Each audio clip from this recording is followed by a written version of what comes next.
आप सबको मेरा नमस्कार।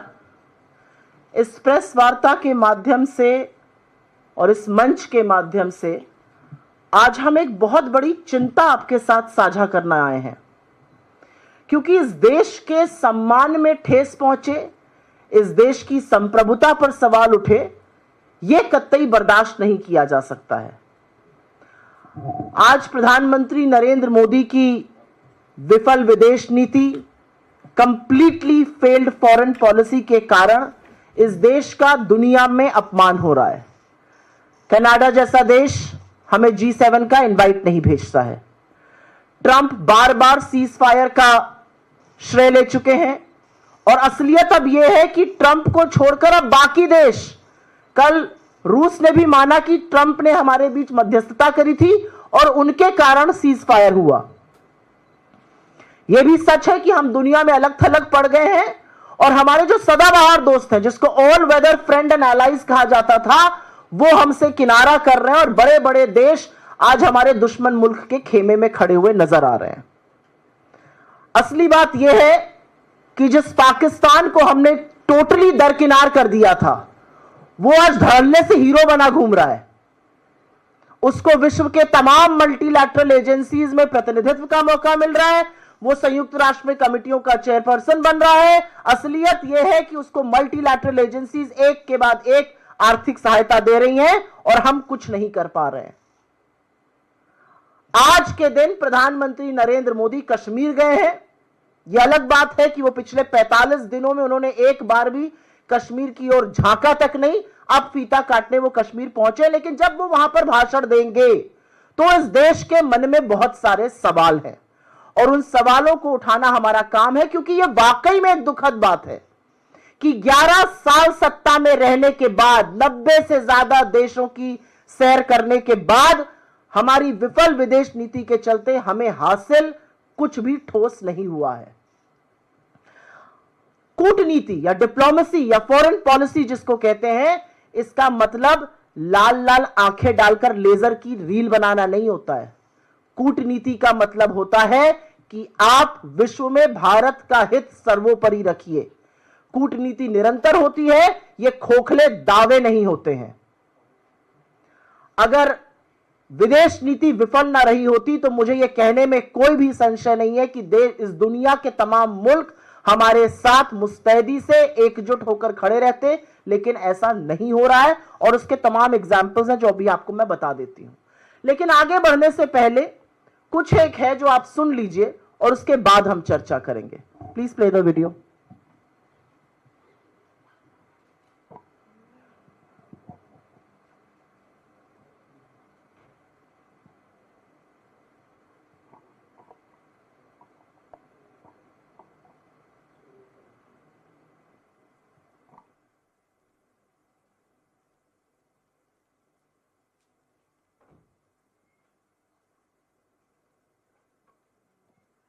ये वीडियो जरूरी है सुनना, क्योंकि ये वीडियो आपको दिखाएगा कि हो क्या रहा है और हमारे यहाँ इतना सुई टपक सन्नाटा क्यों है।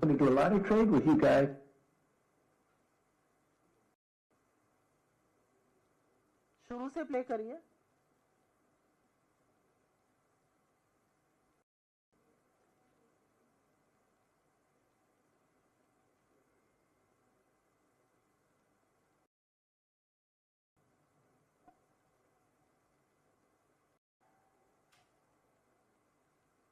On Saturday, my administration helped broker a full and immediate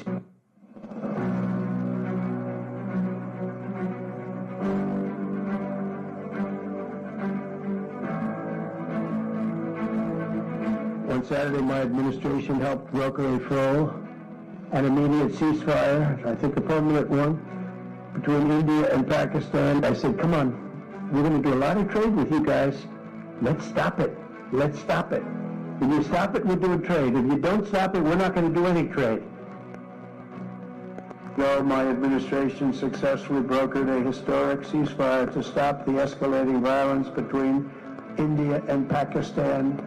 And I used trade to a large extent to do it. I said, fellas, come on, let's make a deal. Let's do some trading. It was a very important process. We got involved with India and Pakistan. I think convince him to let's have peace and let's go and make trade deals. And we talked to them about trade. Let's do trade instead of do war. And Pakistan was very happy with that, and India was very happy with that. I'm using trade to settle scores and to make peace. But I stopped that war. That was going to be a nuclear war, I think. Or close. Very close. You were right there. Yeah. And now everyone's happy. In fact, I told my people, call them up. Let's start trading immediately because I'm a man of my word. We settled that whole thing, and I think I settled it through trade. We're doing a big deal with India. We're doing a big deal with Pakistan. We stopped India and Pakistan from fighting. I believe that could have turned out into a nuclear disaster. And I want to thank the leaders of India, the leaders of Pakistan, and I want to thank my people also. We talk trade. We're dealing with India, we're dealing with Pakistan, and we were able to stop potentially a nuclear war through trade. And, you know, I'm very proud of the fact that with India and Pakistan, I was able to stop that. क्या आप लोगों ने गिना? एक नहीं, दो नहीं, 9 बार video पर और 2 बार ट्वीट कर अमेरिकी राष्ट्रपति डोनाल्ड ट्रंप ने ना सिर्फ सीज फायर का श्रेय लिया है, जो कि हमारी संप्रभुता पर खतरा है, बल्कि उन्होंने यह भी बार बार कहा है कि मैंने व्यापार के नाते, मैंने ट्रेड के चलते सीज फायर कराया। कल रात को उन्होंने यह बात फिर से कही है। पर इस पर हमारे सिंदूर के सौदागर चुप रहते हैं। हमारे सिंदूर के सौदागर से एक शब्द नहीं निकलता है। सुई टपक सन्नाटा है। प्रधानमंत्री हर चीज पर बात करने को तैयार है, बदकही छाटने को तैयार है, लेकिन ट्रंप के इन 11 वक्तव्यों पर, जहां पर वो बार बार कह रहे हैं कि मैंने सीज फायर कराया है और अब यह बात रूस भी कह रहा है, उस पर मोदी जी कुछ नहीं बोलते हैं। और मैं क्यों ना कहूं कि सिंदूर के सौदागर इस पर चुप हैं। हाल ही में, और यह कल एक और तथ्य सामने आया, हमारी विदेश नीति के इतने बड़े बड़े कीर्तिमान है अभी की एक लंबी फहरिस्त है। हाल ही में अमेरिकी राष्ट्रपति और रूस के राष्ट्रपति पुतिन की फोन पर बात हुई। कल क्रेमलिन से ऑफिशियल वक्तव्य आता है और उसमें कहा जाता है कि उस फोन की बातचीत जो 75 मिनट, सवा घंटे तक चली, उसमें इंडिया पाकिस्तान का जिक्र हुआ और उसमें श्रेय दिया जा रहा है। तो अब सिर्फ अमेरिका ये नहीं कह रहा है, रूस भी मान रहा है कि अमेरिका ने मध्यस्थता करके सीज फायर कराया। किसी को नहीं पता सीज फायर की क्या कंडीशन थी, किसी को नहीं पता सीज फायर क्यों कराया गया, किसी को नहीं पता हमारी सेना आक्रामक थी, उसके हाथ क्यों बांधे गए। और असलियत यह है कि सरेंडर प्रधानमंत्री की चुप्पी चीख चीख कर यह बयां कर रही है कि उन्होंने दबाव में आकर सीज फायर किया। उसके बाद कल डोनाल्ड ट्रंप जी ने लिखकर बताया कि उन्होंने 1.5 घंटे चीन से बात करी, ट्रेड पर चर्चा हुई, तमाम बातें हुई। उसके बाद दोनों मुल्कों ने एक दूसरे को आमंत्रित किया, और सही भी है, आमंत्रण से ही जाना चाहिए। बिना आमंत्रण के कहीं पहुंच जाओ तो कोई आपको लेने ही नहीं आता। गए तो थे मोदी जी अभी थोड़े दिनों पहले, उसी दिन 4 लोगों को दरवाजे तक लेने ट्रंप आए थे, मोदी जी को लेने नहीं आए थे। ये असलियत है कि ये देख के दुख होता है हमारे प्रधानमंत्री के बारे में। लेकिन हमारी कूटनीति इस तरह विफल हो चुकी है कि जिस पाकिस्तान को हमने दरकिनार कर दिया था, और यह बहुत बड़ा हमारी फॉरेन पॉलिसी का 2014 के पहले अचीवमेंट था कि हमने पाकिस्तान को अलग थलग कर आतंकी मुल्क की तरह ट्रीट करना शुरू कर दिया था, और दुनिया भी पाकिस्तान को उसी नजर से देखती थी। हमारी सेना के शूरवीरों ने, हमारी सेना के शौर्य और पराक्रम ने पाकिस्तान को धूल चटा दी, लेकिन एकदम से सीज फायर करके ट्रंप के सामने सरेंडर कर मोदी जी की विफल नीति ने आज पाकिस्तान को हीरो बना दिया, और वो दुनिया भर में धड़ल्ले से घूम रहा है। असलियत यह है कि आप IMF के $3 बिलियन से ज्यादा की एड को ना रुकवा पाए और ना एक भी मुल्क को अपने साथ इसके विरोध में खड़ा कर पाए। 1 जून को मोदी जी ADB के प्रमुख से मिलते हैं, 3 जून को ADB $800 मिलियन पाकिस्तान को दे देता है। हम बड़ी बड़ी बातें हाँकते हैं वर्ल्ड बैंक के सामने, हम वर्ल्ड बैंक का ब्यौरा दिखाते हैं। वर्ल्ड बैंक पाकिस्तान को $40 बिलियन वहां पर निवेश करने जा रहा है, हम कुछ नहीं कर पा रहे हैं। पाकिस्तान संयुक्त राष्ट्र की उस समिति का उपाध्यक्ष बना है जो काउंटर टेररिज्म पर है। आतंकवाद के विरोध में जो समिति बनी है उसमें आतंकी मुल्क पाकिस्तान उपाध्यक्ष बनाया और हम कुछ नहीं कर पा रहे हैं। बिल्ली अब दूध की रखवाली करने जा रही है, लेकिन हम चुप हैं, हम कुछ नहीं कर पा रहे हैं। पाकिस्तान के बिलावल भुट्टो, उनको शादी ब्याह में नाचने के बाद फुर्सत मिली है तो वो अमेरिका जाकर संयुक्त राष्ट्र में खड़े होकर 45 मिनट तक भारत के खिलाफ जहर उगल रहे हैं। उनके लिए लाल कालीन बिछा रहा है अमेरिका। तो सवाल इस बात का है कि जब 27 तारीख को हमारा डेलीगेशन कुवैत पहुंचता है और वहां पर अपना पक्ष रखता है, तो कुवैत 28 तारीख को पाकिस्तान पर 19 साल के लगे वीजा प्रतिबंध को क्यों हटा देता है? और आज बड़े बड़े देश पाकिस्तान के साथ खड़े हुए उनके खेमे में क्यों नजर आ रहे हैं? असलियत यह है कि रूस ने हमारे बारे में अभी तक एक भी बोल्ड वक्तव्य नहीं दिया। असलियत यह है कि पाकिस्तान दुनिया भर में जा रहा है, उसको लाल कालीन, एक रेड कारपेट वेलकम मिल रहा है। वो पाकिस्तान जो अलग थलग पड़ा था आज मेन स्ट्रीम में आ गया है। असलियत यह है कि अमेरिकी राष्ट्रपति पाकिस्तान के नेता को भी महान बता रहे हैं, उस आतंकी मुल्क के नेता को जहां पर हाफिज सईद, जहां पर मसूद अजहर, जहां पर दाऊद इब्राहिम, जहां पर उनका उसामा बिन लादेन मिला था। वो आज महान देश हो गया है और पाकिस्तान और हिंदुस्तान का नाम एक ही सांस में ले रहे हैं, हमारे समकक्ष लाके हमारी बराबरी में लाकर खड़ा कर रहे हैं। हम उस पर कोई प्रतिकार नहीं कर पा रहे हैं। हमारा सबसे बड़ा फॉरेन पॉलिसी का ये क्लेम था 2014 के पहले कि हमने हाइफनेट कर दिया था, हिंदुस्तान और पाकिस्तान का नाम कोई एक साथ ले ही नहीं सकता था। आज वो डिहाइफनेशन हो चुका है। अमेरिका टर्की से $300 मिलियन की डील कर रहा है, वो टर्की जो पाकिस्तान को हमारे खिलाफ असलहे दे रहा था। हम कुछ नहीं कर पा रहे, हमारी विदेश नीति बिल्कुल चुप बैठी है। हमारा सदाबहार मित्र ऑल वेदर एलाय रूस हमारे बारे में तो कोई ठोस वक्तव्य नहीं दे रहा है, न पाकिस्तान की निंदा कर रहा है, बल्कि पाकिस्तान से $2.5 बिलियन की एक डील करके उनके पावर प्लांट्स को रेजरेक्ट करने जा रहा है। और चीन के बारे में तो क्या ही कहा जाए, वो तो पाकिस्तान का ऐसा हम प्याला हम निवाला हुआ पड़ा। और इसके बारे में चेतावनी सबसे पहले नेता विपक्ष राहुल गांधी जी ने सालों पहले देश के सदन में दी थी कि पाकिस्तान और चीन को एक साथ आने से किसी भी कीमत पर रोकना है, यह घातक होगा। हमारी विदेश नीति का एक और कीर्तिमान है जिसका मैंने जिक्र किया था अभी थोड़ी देर पहले। कनाडा जैसा देश हमें G7 का इनवाइट नहीं भेजता है। असलियत यह है कि हम अपने आप को वर्ल्ड की 4th लार्जेस्ट इकोनॉमी कह रहे हैं, हम अपने आप को फास्टेस्ट ग्रोइंग इकोनॉमी कह रहे हैं। यह अलग बात है कि सरकार के खुद के आर्थिक सलाहकार इस पर सवाल उठा रहे हैं, लेकिन कनाडा जैसा देश हमें G7 की इनवाइट नहीं भेजता है। वही कनाडा जहां पर मुझे याद है 2010 में राष्ट्रपति बराक ओबामा ने डॉक्टर मनमोहन सिंह के लिए G20 समिट में कहा था, when the prime minister of India doctor Manmohan Singh speaks the world lessons. जब मनमोहन सिंह बोलते हैं तो दुनिया उनकी बात सुनती है। यह बात कनाडा के सॉइल पर कही गई थी और आज वो कनाडा की हिमाकत है कि हमें G7 का न्योता आमंत्रण नहीं भेज रहा है। और अंत में मुझे एक बात का बहुत दुख है और यह दुख मैं आपके साथ जरूर साझा करना चाहती हूं। हमारी विदेश नीति की सबसे बड़ी विफलता यह है कि हमने बड़े बड़े डेलीगेशंस बनाए, हमने वो बड़े बड़े डेलीगेशंस दुनिया के कोने कोने में भेजे अपनी बात को पहुंचाने के लिए, लेकिन हमारा विदेश मंत्रालय उन डेलीगेशंस की मुलाकात ना राष्ट्राध्यक्षों से करा पाया, ना प्रभावी ओपिनियन मेकर्स से करा पाया। वो लोग वहां पर गए, वहां पर वो हमारी ही एम्बेसी में भारतीय मूल के लोगों से मिल रहे हैं, वो अंडर सेक्रेटरीज से मिलके आए हैं, वो फॉर्मर मिनिस्टर्स से मिलके आए हैं, कुछ स्टेट मिनिस्टर्स से वो मिले हैं।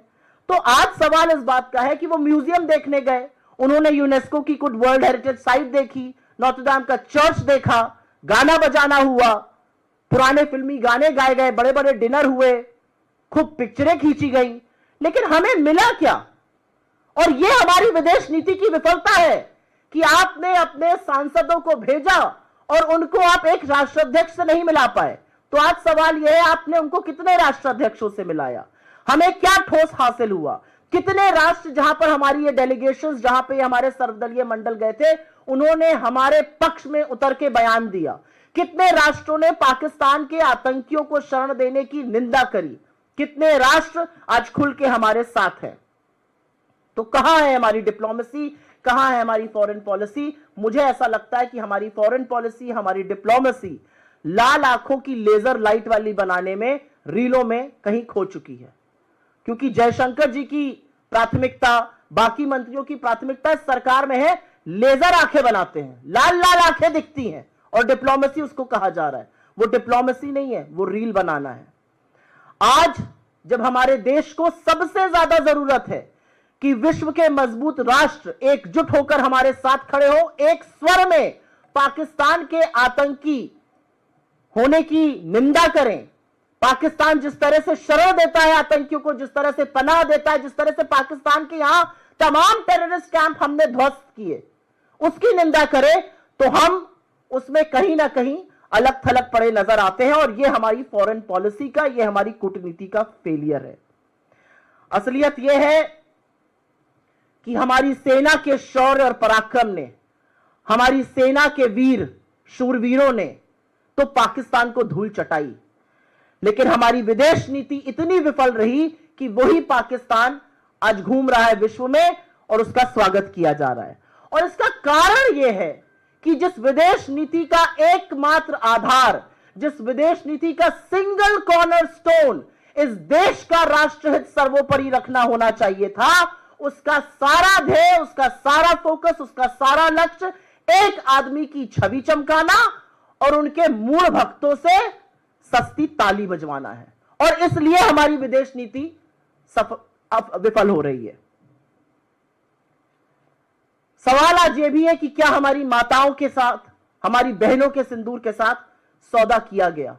क्योंकि 11 बार अगर अमेरिकी राष्ट्रपति यह बात कह रहे हैं और बार बार यह कहने के बाद अमेरिका अपने कोर्ट में लिखित हलफनामे में, एफिडेविट में दे रहे हैं कि हमने ऐसा किया, रूस यह मानने को अगर आज तैयार है, तो या तो सरकार खुलकर आए, नरेंद्र मोदी आज अपने भाषण में इसको गलत कहे, या हमें मानना पड़ेगा कि सिंदूर के सौदागर ने सिंदूर के साथ समझौता किया, सिंदूर का सौदा किया। एक और सवाल है, पप्पा ने वॉर रुकवा दी जैसे सस्ते डायलॉग का इसका खामियाजा भुगतना पड़ रहा है? क्या नरेंद्र मोदी की जिस एंगल में फोटो खींची जाती है जब वो विदेश जाते हैं कि लगे कि वो लीड कर रहे हैं और भक्त उसमें खुशी होकर ताली बजाते हैं, क्या इससे हमारे कुछ विदेशी मित्र नाराज हो गए हैं? क्या भारत पाकिस्तान के बीच में हम किसी तीसरे पक्ष को शामिल करने के लिए तैयार हो गए? क्या हम अभी भी शांत रहेंगे और बाकी राष्ट्र, अमेरिका जैसे देश कश्मीर को अंतरराष्ट्रीय मुद्दा बनाएंगे जो कि हमारा मुद्दा है, हम रिजॉल्व करेंगे? और हमेशा से हमारी पोजीशन रही है। यूएन, यूनाइटेड नेशन, संयुक्त राष्ट्र, आईएमएफ, एडीबी, वर्ल्ड बैंक, तमाम ऐसे मल्टीलैटरल इंस्टीट्यूशंस, तमाम ऐसी एजेंसीज जहां पर हमारी तूती बोलती थी, वो आज पाकिस्तान के लिए बाहें खोलकर खड़ा है। क्या हुआ हमारे प्रभाव को? क्या हम हुआ हमारी कूटनीति को? क्यों इतने निष्क्रिय हम पड़ गए कि हम उनके खिलाफ कुछ नहीं बोल पा रहे, उनके खिलाफ एक्शन नहीं ले पा रहे, हम रोक नहीं पा रहे उनके हीरो बनने को? सवाल यह भी है कि कनाडा ने हमें क्यों नहीं इनवाइट किया और यह किसकी विफलता कही जाएगी? सवाल यह भी है कि हमारे डेलीगेशन गए, हम अपने राष्ट्र के लिए कितना नैरेटिव बना पाए, क्या माहौल बनाकर हम वापस आए हैं? आज पाकिस्तान जैसे आतंकी मुल्क की बराबरी हमारे साथ की जा रही है, इसका जिम्मेदार कौन है? और अंत में एक सवाल तो पूछूंगी, बीजेपी वालों को बड़ी दिक्कत होती है अगर बड़के पप्पा ट्रंप को कुछ कह दो, वो हमारे लोगों को हथकड़ियां बांध के भेजे, बेड़िया बांध के भेजे। ये हमारी फॉरेन पॉलिसी का फेलियर है या इस पर भी चुप रहना होगा? आज प्रधानमंत्री, जैसा कि मैंने बताया, फीता काटने गए हैं। 45 दिन हो गए। 22 अप्रैल को 3 क्रूर आतंकवादियों ने 28 मासूम लोगों की जान ली थी और फिर जवाबी कार्रवाई में पाकिस्तान की शेलिंग में, गुरुद्वारे में, मदरसे में, मंदिर में 16 लोगों की शहादत पुंछ में हुई थी, जिसमें छोटे छोटे बच्चे शामिल हैं।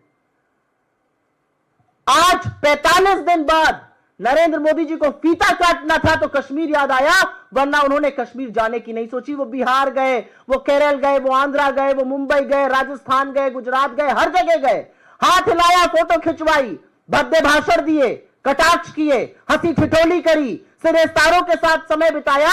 लेकिन मोदी जी कश्मीर अब गए हैं जब फीता काटने का वक्त आया है। और यही अंतर है उनमें और यही अंतर है हमारी सरकार में। मुझे यह कहने में गर्व होता है कि 26/11 के बाद चुन चुनकर हमने आतंकियों को मारा, हमारे शूरवीरों ने उनको मौत के घाट उतारा और उसके बाद जो गिरफ्तार हुए उनको हमने फांसी के फंदे पर लटकाया, इस देश में नजीर बनाई। आज एक बात का अंतर है, 26/11 के आतंकियों को मारा गया, लेकिन 22 अप्रैल पहलगाम के आतंकी अभी भी फरार है और अब आजाद घूम रहे हैं वो। और अब अगर न्यूज रिपोर्ट्स का आप यकीन कीजिए तो उन्होंने इसके पहले 3 और बड़े आतंकी हमले किए थे, उनको जमीन निगल गई, उनको आसमान खा गया, वो कहां चले गए ये किसी को नहीं पता है। और जब तक वो पकड़े नहीं जाएंगे, जब तक वो गिरफ्तार नहीं होंगे, जब तक उनकी इस देश के सामने नजीर नहीं बनेगी, तब तक शहीद परिवारों को न्याय नहीं मिलेगा। और इसीलिए सिंदूर के सौदागर से कहना है, अपनी चुप्पी तोड़िए और इस मुद्दे पर बोलिए। हमारी विफल विदेश नीति का दंश हमारा देश, हमारे देश का सम्मान, हमारा वैश्विक गौरव ये सब सह रहा है। आपके सवालों का स्वागत है जी। Ma'am, you have also questioned about the all-party delegation. Yesterday, Mr. Jairam Ramesh has also tweeted that the welcome which they have received was very lukewarm. But on the other side, it's your own Congress members who are stating that these meetings were were being done in a very positive manner. In fact, yesterday only Mr. Shashi Tharoor led delegation have met J.D. Vance. So are you not satisfied because your own members who were a part of this delegation are saying that these are very positive meetings which they held? When you represent the country overseas, you are restrained. When you represent the country overseas, there are many things that you want to say, but you cannot say. They may not be able to say it, but we certainly can, and we will question. What is the question we are raising? That these delegations went overseas. It is a complete failure of our foreign policy to not be able to get them a single meeting with people of consequence. How many countries after these delegations visited those countries have spoken in our favor, have issued statements? How many countries that we visited have denounced Pakistan? I mean, we go to Kuwait and Kuwait the very next day lifts a 19-year-old ban on Pakistani visas. How is that okay? And will these questions not be raised? I mean, it's all right for mainstream media to say that all is hunky-dory, but a lot of these people who have come back and said we were ambassadors overseas, we could not have said a lot of things, but back home in India, we will question. And the one big question we are asking is that some of these delegations, in fact, most of these delegations were made to meet people of Indian origin overseas. They were made to address people of Indian origin in Indian embassies and high commissions. How about addressing your own parliament? You don't want to call a session there, but you want to address Indians overseas. I mean, what kind of double speak is this? And what have we achieved? But I don't just want to single out the foreign delegation bit. I have highlighted a string of policy failures owing to the complete collapse of our foreign policy and for which India is having to pay a huge price.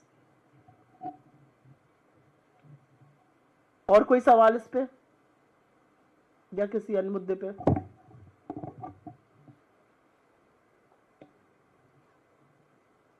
ठीक है, बहुत बहुत धन्यवाद आप लोगों का। इस बात को कवर करिए क्योंकि विदेश नीति का विफल होना हमारे देश के गौरव का, हमारे देश के सम्मान पर एक बहुत बड़ी ठेस है। आपका सवाल है? ओके, यहीं पे पूछ लीजिए। I am not going to do one on ones. मैं आज सुओ मोटो पर ही बोलूंगी, सिर्फ सुओ मोटो पर। अगर सुओ मोटो पर आपका सवाल है तो आप यहीं पे ले लीजिए। धन्यवाद बहुत बहुत।